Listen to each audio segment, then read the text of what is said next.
Thank you, Madam Speaker. I'd like to, first of all, thank the Honourable Alvin Maraj for his question. Madam Speaker, just for the information of, before I go on to answer the question, for the information of the House, as of today, the Republic of Fiji Military Forces, they have 2,860 in the regular force and 4,279 in the territorial force. Madam Speaker, the Republic of Fiji Military Forces has grown over the years from purely a military-oriented dominant force before and during independence. It has enhanced in size and strength over the years to effectively carry out its core role as detailed in the Constitution, the 2013 Constitution. The RFMF, apart from peacekeeping operations, has developed into a useful government asset that has been deployed frequently by governments to engage in nation building and national development.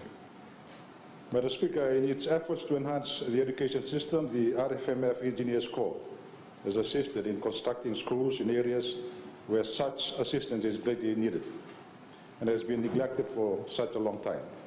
These developments have provided those in the rural areas equal opportunity and access to infrastructure similar to those in the urban areas of Fiji. The RFMF still undertakes training in underprivileged youths in trade skills such as carpentry and construction in its trade training school. In instilling discipline to the youths of the country, the RFMF also provides training assistance and support to cadet training programs in secondary schools throughout Fiji. Thank you, Madam Speaker. Thank you. Honourable William Nawoka. Thank you, Honourable Speaker.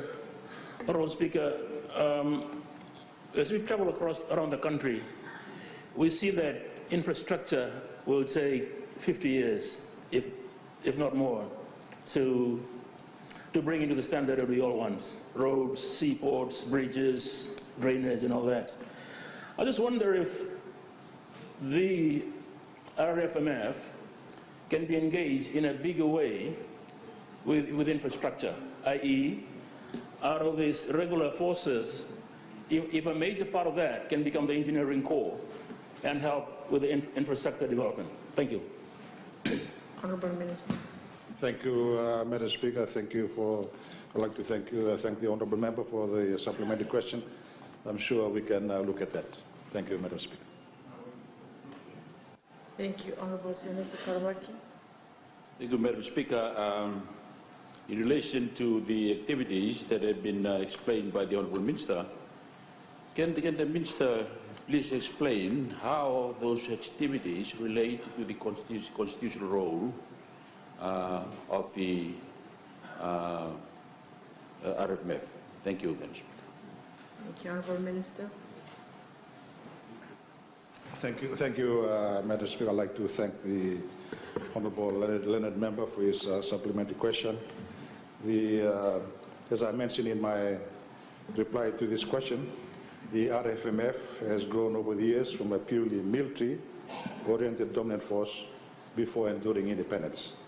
As you know, we use our soldiers for disaster response and other ways of developments in Fiji. Thank you, Madam Speaker. Thank you. Honourable Roki Reki. Thank you, Madam Speaker. We acknowledge the remittances that is remitted to Fiji in terms of the salaries of peacekeepers. My question is there any rehabilitation program, counseling, when the forces, the men, return to Fiji? Because when they assimilate to the civil society, that can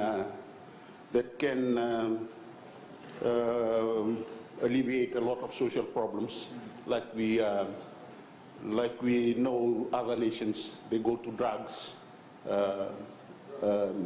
violence against women, children, their absence from home. Is there any rehabilitation program conducted by RFMF for the soldiers when they come back? Thank you. Thank you, Honourable Minister.